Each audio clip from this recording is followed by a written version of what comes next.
সাল্লাল্লাহু আলাইহি ওয়াসাল্লামের মাধ্যমে।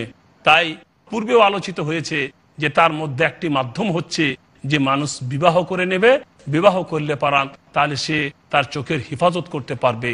কারণ বিবাহ চোখের হেফাজত করার একটা উপকারী জিনিস।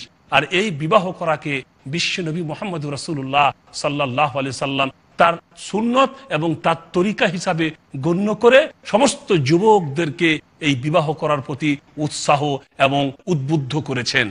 তাই তো একটি হাদিসের মধ্যে আছে যে তিনজন ব্যক্তি যা সালাসাতু রাহতিন ইলা আজওয়াজিন নবী সাল্লাল্লাহু আলাইহি ওয়াসাল্লাম ইয়াসআলুনা আন ইবাদাতিন নবী সাল্লাল্লাহু আলাইহি ওয়াসাল্লাম ফালাম্মা উখবিরু ফাকান্নাহুম তাকালুহা ওয়া ক্বালু ওয়া আইনা নাহনু মিনান নবী সাল্লাল্লাহু আলাইহি ওয়াসাল্লাম ওয়া ক্বাদ গুফিরা মা তাকাদ্দামা মিন যামবিহি ওয়া মা তাআখারা ফাকালা আহাদুহুম আম্মা আনা ফাউসাল্লি আল-লাইলা আবাদা ওয়ালা আরকুদ وقال الآخر وأما أنا فأصوم الدهر ولا أفطر وقال الآخر أما أنا فأعتزل النساء ولا أتزوج فلما أخبر به النبي صلى الله عليه وسلم قال لهم أنتم الذين قلتم كذا وكذا أما أنا فأخشاكم لله وأتقاكم له ولكني أصوم وأفطر أصلي وأرقد وأتزوج النساء فمن رغب عن سنتي فليس مني। বুখারী ও মুসলিম শরীফের হাদিস। তিন ব্যক্তি এলো আল্লাহর নবী মুহাম্মদুর রাসূলুল্লাহ সাল্লাল্লাহু আলাইহি ওয়াসাল্লামের বিবিদের কাছে আল্লাহর নবীর ইবাদত সম্পর্কে জিজ্ঞাসা করার জন্য। তারা আল্লাহর নবীর ইবাদতের কথা তাদেরকে বলে দিল যে আল্লাহর নবী এতটা নামাজ পড়েন, এতটা ঘুমান, এইভাবে রোজা রাখেন, এইভাবে এইভাবে এইভাবে আল্লাহর নবীর মোটামুটি ইবাদতের সংক্ষিপ্ত তরিকা পদ্ধতি তাদেরকে জানিয়ে দিলেন উম্মাহাতুল মুমিনিনদের কেউ কেউ। তারা আল্লাহর নবীর এই ইবাদতের কথা শুনে এটাকে খুব কমই মনে করলো, যে তো সামান্য। তারপরে বলছেন যে আর আল্লাহর নবীর এত করারই বা কি দরকার, তিনি তো নবী। ওয়াকাদ গাফারাল্লাহু মা তাকাদ্দামা মিন যামবিহি ওয়া মা তাআখার, আল্লাহ তো তার পূর্বেকার পরেকার সব গুনাহ তো মাফই তো করে দিয়েছেন। যার গুনাহ আল্লাহ তাআলা মাফ করে দিয়েছেন, যার গুনাহ নাই তার এত করারই বা কি দরকার, বরং আমাদেরকে আরো বেশি বেশি করে করতে হবে। তাই তাদের একজন বলে উঠলো, আমি সব সময় নামাজ পড়বো, কোনোদিন ঘুমাবো না। বাস প্রতিজ্ঞা করে নিল, আর ঘুমাবো না, সব সময় নামাজ পড়বো। ওয়াকাল আল আখার আনা আসুমুদ দাহার ওয়ালা উফতির, আমি প্রতিদিন রোজা রাখবো, প্রতিদিন রোজা রাখবো, কোনোদিন রোজা ছাড়বো না। আর একজন প্রতিজ্ঞা করলো যে আমি মহিলাদের থেকে, নারী জাত থেকে আলাদা থাকবো, বিয়ে শাদী করব না। মানে নারী জাত থেকে আলাদা থেকে আল্লাহর ইবাদতে ব্যস্ত থাকবো, আল্লাহর ইবাদতে মগ্ন থাকবো, কোনোদিন বিয়ে শাদী করব না। এইভাবে তিনজন তিন রকম প্রতিজ্ঞা করে সেখান থেকে চলে গেল। আল্লাহর নবীকে পরে তাদের এই প্রতিজ্ঞা সম্পর্কে জানানো হলো। যখন নবী মুহাম্মদ রাসূলুল্লাহ সাল্লাল্লাহু আলাইহি ওয়াসাল্লাম তাদের এই প্রতিজ্ঞার কথা জানতে পারলেন, তখন তিনি তাদেরকে সম্বোধন করে তাদেরকে লক্ষ্য করে বললেন, আনতুমুল্লাযীনা কুলতুম কাযা ওয়া কাযা, তোমরাই কি সেই ব্যক্তি যারা এরকম এরকম ভাবে প্রতিজ্ঞা করেছো? তখন তারা বলল, হ্যাঁ হে আল্লাহ রসুল, আপনার সমস্ত গুনাহ খাতা আল্লাহ মাফ করে দিয়েছেন, আপনি যখন এত ইবাদত করেন আমাদেরকে তো আরো অনেক বেশি করার দরকার, তাই আমরা এরকম এরকম প্রতিজ্ঞা করেছি। তখন আমার নবী মুহাম্মদ রাসূলুল্লাহ সাল্লাল্লাহু আলাইহি সাল্লাম তাদেরকে লক্ষ্য করে বললেন, আম্মা আনা ফাআখশাকুম লিল্লাহি ওয়া আতকাকুম লাহু, আমি তোমাদের মধ্যে সব থেকে বেশি আল্লাহকে ভয় করি, কিন্তু আমি নামাজ পড়ি আবার পড়ি না। মানে এমন নয় যে সারা সারা রাত আমি নামাজ পড়ি আর ঘুমাই না, না ঘুমাতেও হয়, চোখের অধিকার আছে, সমস্ত শরীরে কিছু অধিকার আছে, এগুলোকে দিতে হয়। সারা রাত শুধু নামাজ পড়ি তা কিন্তু পড়ি না, বরং নামাজ পড়ি আবার পড়ি না, রোজা রাখি আবার রাখি না। ও আতাযাওয়াজুন নিসা, আর আমি বিয়ে শাদীও করেছি। আল্লাহর নবীর অনেকগুলো বিবি ছিল। আল্লাহর নবী এই সমস্ত বিবির অধিকার আদায় করার সাথে সাথে আল্লাহ রাব্বুল আলামিনের ইবাদত পালন করতেন। তারপরে বলছেন, ফামান রাগিবা আন সুন্নতি ফালাইসা মিন্নি, অতএব কেউ যদি আমার সুন্নত থেকে মুখ ফিরিয়ে নেয় সে আমার উম্মতের দলভুক্ত হবে না, সে আমার উম্মত বলে দাবি করতে পারবে না। এখানে বিশ্বনবী মুহাম্মদ রাসূলুল্লাহ সাল্লাল্লাহু আলাইহি সাল্লাম শাদী এবং বিয়ে করাকে তার তরিকা, তার সুন্নত হিসাবে গণ্য করেছেন। অতএব ভাইরা আমার, এই শাদী আর বিয়ে করে আমরা আমাদের লজ্জাস্থানের, আমরা আমাদের চোখের হেফাজত করতে পারবো। এটা হচ্ছে একটা মাধ্যম, চোখ এবং লজ্জাস্থানের হেফাজত করার। শেখ সালেহ আল উসাইমিন রাহিমাহুল্লাহকে জিজ্ঞাসা করা হয়েছিল যে বলুন তো বিবাহের দ্বীনি উপকারিতা কি, বিবাহ করলে দ্বীনের লাভ কি হবে? তখন শেখ সালেহ আল উসাইমিন রাহিমাহুল্লাহ বলেছিলেন যে বিবাহের দ্বীনি উপকারিতা হচ্ছে, দ্বীনি লাভ হচ্ছে যে এতে আল্লাহ রসুল সাল্লাল্লাহু আলাইহি সাল্লামের নির্দেশকে পালন করা হয়, এতে বিশ্বনবী মুহাম্মদ রাসূলুল্লাহ সাল্লাল্লাহু আলাইহি সাল্লামের তরিকার উপরে আমল করা হয়। কারণ তিনি আমাদেরকে বলেছেন, ডাক দিয়ে বলেছেন যুবকদেরকে, ইয়া মা'শারা শাবাব মান ইসতাতা মিনকুমুল বাআতা ফালিয়াতাজাওয়াজ ফাইন্নাহু আগাদু লিল বাসার ওয়া আহসানু লিল ফারাজ ওয়া মান লাম ইসতাতি ফাআলাইহি বিসসাম। কারণ তিনি আমাদেরকে বলেছেন যে যুবকরা বিবাহ করার শক্তি সামর্থ্য রাখে, যাদের বাআ শক্তি আছে, খাওয়াতে পড়াতে এবং বিবির চাহিদা পূরণ করতে পারবে, এই শক্তি যাদের আছে তারা যেন বিয়ে করে নেয়। কারণ তা হচ্ছে আগাদুলিল বাসার ও আহসানুল ফারাজ। বিয়ে করলে চক্ষু নিচে থাকবে, অবনত থাকবে এবং লজ্জাস্থানের হেফাজত হবে। যাদের শক্তি সামর্থ্য নয় তাদের জন্য আল্লাহ নবী বলেছেন ফা আলাইহি বিসসাম, তার রোজা রাখবে, ফা ইন্নাহু লাহু বিজাউন, কারণ রোজা রাখার মাধ্যমে তাদের চাহিদা অনেকটা দমন হয়ে যাবে এবং তারা কোনো অন্যায় কাজে লিপ্ত হবে না। তো এটা হচ্ছে এক নম্বরের উপকার, যে এতে বিশ্বনবী মুহাম্মদ রাসূলুল্লাহ সাল্লাল্লাহু আলাইহি সাল্লামের তরিকার উপরে আমল করা হয় এবং আল্লাহর নির্দেশকে পালন করা হয়। দুই নম্বরের উপকার হচ্ছে বিয়ে করার, যে বিয়ে করার মাধ্যমে আমাদের যে চাহিদা পূরণের ব্যবস্থা আল্লাহ রাব্বুল আলামিন পন্থায় দিয়ে দিবেন, তখন আমরা কোনো অন্যায়ের দিকে দৃষ্টিপাত করব না, অন্যায়ের দিকে আমাদের খেয়াল যাবে না, অন্যায় থেকে আমরা নিজেকে বাঁচিয়ে রাখতে পারবো। বিশেষ করে অশ্লীল, অন্যায়, ঘৃণিত কাজ যে ব্যভিচার, সেই ব্যভিচার থেকে আমরা নিজেকে বাঁচতে পারবো। যে ব্যভিচারকে আল্লাহ রাব্বুল আলামিন একটি ঘৃণিত এবং অশ্লীল জঘন্য কাজ হিসাবে গণ্য করে তিনি বলেছেন, ওয়ালা তাকরাবুজ জিনা ইন্নাহু কানা ফাহিশাতান ওয়া সাআ সাবিলা। খবরদার, খবরদার, তোমরা ব্যভিচারের কাছাকাছিও যেও না। ব্যভিচার করা তো দূরের কথা, বরং তোমরা ব্যভিচারের কাছাকাছিও যেও না। কেন? ইন্নাহু কানা ফাহিশাতান ওয়া সাআ সাবিলা। কারণ ব্যভিচার হচ্ছে একটা জঘন্য এবং ঘৃণিত কাজ।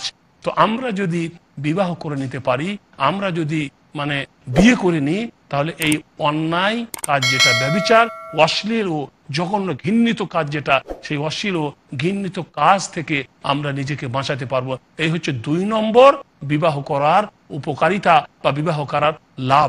তো ভাইরা আমার, আমি যে কথাটা আপনাদেরকে বুঝাতে চাইছিলাম, বলতে চাইছিলাম, সেটা হচ্ছে রাসূল করিম সাল্লাল্লাহু আলাইহি সাল্লাম আমাদেরকে বিয়ে করতে বলেছেন এই কারণে, যাতে করে নবী মুহাম্মদ রাসূলুল্লাহ সাল্লাল্লাহু আলাইহি সাল্লাম তার শিক্ষাকে যদি আমরা গ্রহণ করি, তাহলে ইনশাআল্লাহ তাআলা আমরা আমাদের নিজের লজ্জাস্থানের হেফাজতও করতে পারবো এবং আমরা আমাদের চক্ষুকে অবনত রাখতে পারবো।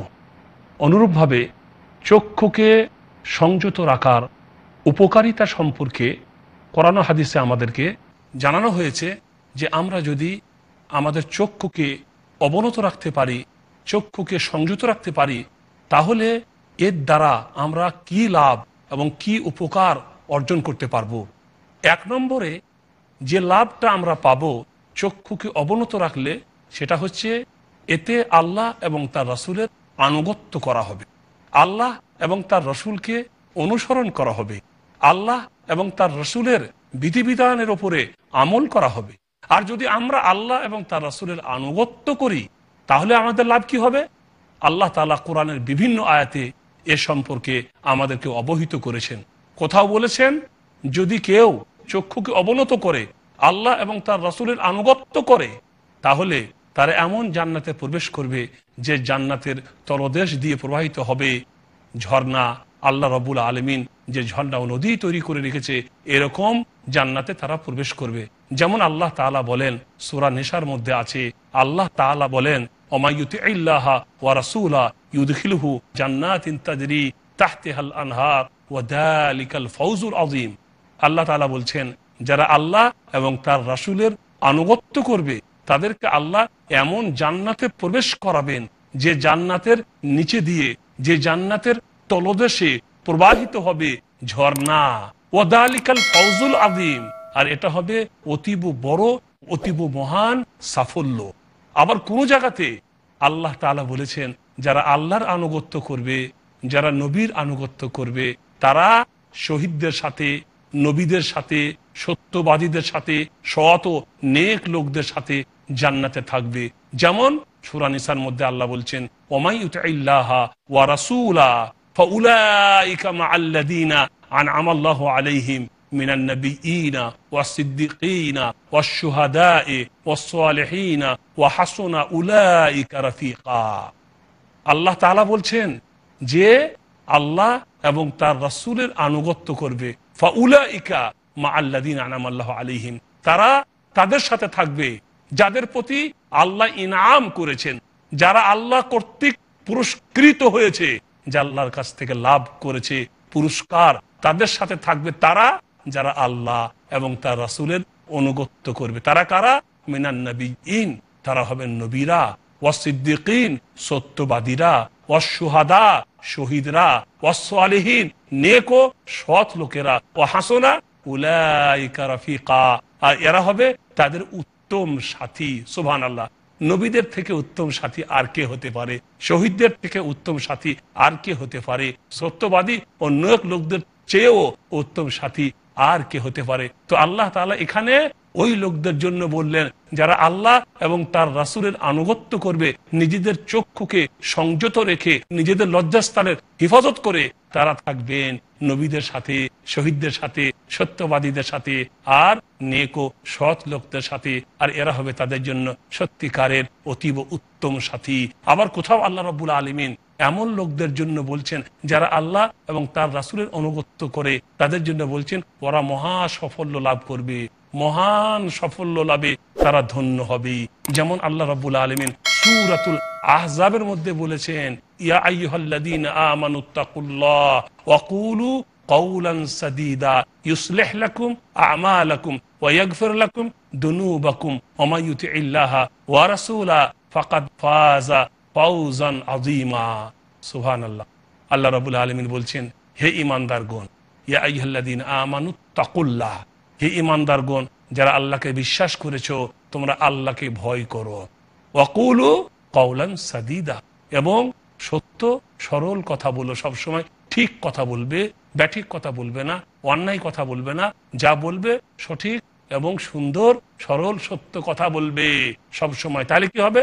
ইউসলিহ লাকুম আমালাকুম, আল্লাহ রাব্বুল আলামিন তোমাদের সমস্ত সমস্যার সমাধান করে দিবেন, তোমাদের আমল, তোমাদের কার্যকলাপকে আল্লাহ রাব্বুল আলামিন সুন্দর করে দিবেন, ঠিক করে দিবেন। আর ওয়ায়াগফির লাকুম দুনুবাকুম, তোমাদের গুনাহ খাতাগুলোকে আল্লাহ মাফ করে দেবেন। আল্লাহ তাআলা তোমাদের গুনাহ খাতাও মাফ করে দিবেন।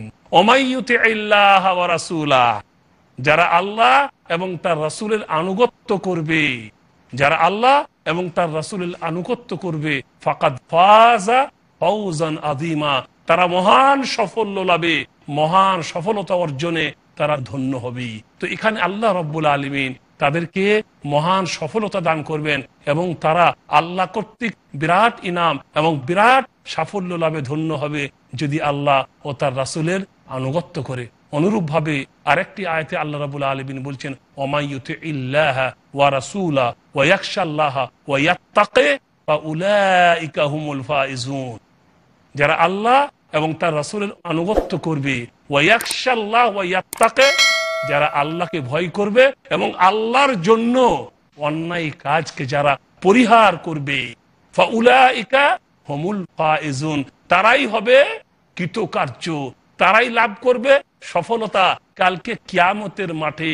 আল্লাহ রব্বুল আলামিনের কাছে তারা হিসাবে ধরা খাবে না, তারা কোথাও ধরা খাবে না, বরং মহান সফলতা লাভ করবে। আর আমরা ভাইরা সবাই জানি আল্লাহর কাছে সব থেকে মহান সফলতা কি, সব থেকে বড় কৃতকার্য কি? সব থেকে বড় কৃতকার্য হচ্ছে আল্লাহ রব্বুল আলামিনের সেখানে জাহান্নাম থেকে মুক্তি লাভ করা এবং জান্নাতে প্রবেশ করা। এটাই হচ্ছে তো সব থেকে বড় সফলতা, এটাই হচ্ছে সব থেকে বড় সাফল্য। তাই আল্লাহ রব্বুল আলামিনকে যে ভয় করবে, যে অন্যায় কাজকে পরিহার করবে, ফাউলাইকা হুমুল ফাইজুন, তারাই হবে সফল কাম, তারাই হবে সাফল্যমণ্ডিত। ভাইরা আমার, আমি যে কথাটি আপনাদেরকে বুঝাতে চাইছিলাম সেটা হচ্ছে এই, যে দৃষ্টিকে সংযত রাখলে সব থেকে বড় যে লাভটা হবে সেটা হচ্ছে যে এতে আল্লাহ এবং তার রাসূলের আনুগত্য করা হবে। আর আল্লাহ আর তার রাসূলের আনুগত্য করলে কি পাবো না পাবো তা আমরা এই কোরআনের আয়াতগুলি দ্বারা জানতে পারলাম।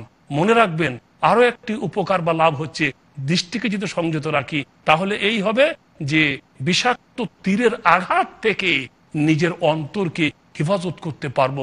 অন্তর যদি হেফাজত থাকে, চোখও হেফাজত থাকবে। চোখ যদি হেফাজত থাকে, তার শরীরের আরো অন্যান্য জিনিসগুলাও হেফাজতে থাকবে। কারণ একজন আরবি কবি বলেছে, কাম মিন নাজরাতিন ফাতাকাত আন কলবে সাহিবিহা ফাত্তাস সিহামে বিলা কাউসিন ওয়ালা ওয়াতারি। আরবি কবি বলছে, এই চোখের দৃষ্টি অনেক লোককে ক্ষত বিক্ষত করেছে। এই চোখের দৃষ্টি অনেক লোকের অন্তরকে ক্ষত বিক্ষত করেছে। কারণ এটা হচ্ছে এক বিষাক্ত তীর, যে তীরের হয়তো তারও নাই, ধনুকও নাই, তীর কিন্তু তারও ধনুকবিহীন। এই দৃষ্টি হচ্ছে তারও ধনুকবিহীন এমন তীর, যে তীরে অনেক অন্তর ক্ষত ও বিক্ষত হয়ে যায়। তাই ভাইরা আমার, চোখকে সংযত রাখলে এই তীরের আঘাত থেকে আমরা নিজের অন্তরকে, নিজের প্রবৃত্তিকে এবং নিজের অন্যান্য জিনিসগুলোকে আমরা হেফাজত করতে পারবো। এইভাবে বিশ্বনবী মুহাম্মদ রাসূলুল্লাহ সাল্লাল্লাহু আলাইহি সাল্লাম এই চোখকে হেফাজত করতে পারলে আমাদের জন্য যে পুরস্কার রাখছেন, সেই পুরস্কারের কথাও তিনি তার হাদিসের মধ্যে আমাদেরকে উল্লেখ করে বলে দিয়েছেন, যে যদি কেউ চোখকে হেফাজত করার জামিন হয়, চোখকে হেফাজত যদি কেউ করতে পারে, কালকে কিয়ামতের মাঠে আমাদের জন্য রয়েছে মহান পুরস্কার। এতে রয়েছে আল্লাহ এবং তার রাসূলের আনুগত্য, এতে রয়েছে আল্লাহ এবং তার রাসূলের তরিকার উপরে আমল করার মাধ্যম। এইভাবে আমরা আল্লাহ এবং তার রাসূলের আনুগত্য করতে পারবো। আর আল্লাহ আর তার রাসূলের আনুগত্য করতে পারলে ইনশাআল্লাহ তাআলা আমরা মহান পুরস্কার লাভ করব কালকে কিয়ামতের মাঠে, যেটা জান্নাত রূপে আল্লাহ তাআলা আমাদেরকে দান করবেন। সেই জান্নাতে আল্লাহর দর্শন লাভ করব। সেই জান্নাতে আমরা যা চাইবো তাই পাবো। সবকিছুই আল্লাহ রাব্বুল আলামিন আমাদের জন্য প্রস্তুত করে রেখেছেন সেই জান্নাতে। সেই জান্নাত ইনশাআল্লাহ আমাদের জন্য অপেক্ষা করতে আছে। আমরা যদি আল্লাহ রাব্বুল আলামিনের এই তরিকা পদ্ধতিকে, আমরা যদি বিশ্বনবী মুহাম্মদুর রাসূলুল্লাহ সাল্লাল্লাহু আলাইহি সাল্লামের শিক্ষাকে গ্রহণ করি, তিনি ছিলেন আমাদের জন্য আদর্শ। লাকাদ কানা লাকুম ফি রাসূলিল্লাহি উসওয়াতুন হাসানা, তোমাদের জন্য নবীর মধ্যে রয়েছে অন্যতম নিদর্শন। সেই নবী মুহাম্মদ রাসূলুল্লাহ সাল্লাল্লাহু আলাইহি সাল্লাম আমাদেরকে সতর্ক করেছেন, সাবধান করেছেন, সেই সমস্ত জিনিসকে দেখতে নিষেধ করেছেন যা দেখা আমাদের জন্য হারাম, যা দেখা আমাদের জন্য বৈধ নয়, যা দেখলে পারান আমাদেরকে কালকে কিয়ামতের মাঠে শাস্তির সম্মুখীন হতে পারে, যা দেখলে পারান কালকে আমরা সমস্যায় পড়ে যেতে পারি, যা দেখলে পারান দুনিয়াতেও হয়তো আমরা অনেক অন্যায় এবং অনেক অশ্লীল কাজও করে যেতে পারি, যে অন্যায় ও অশ্লীল কাজ করার কারণে হয়তো কালকে কিয়ামতের মাঠে আমাদেরকে শাস্তি পেতে হতে পারে, জাহান্নামে যেতে হতে পারে।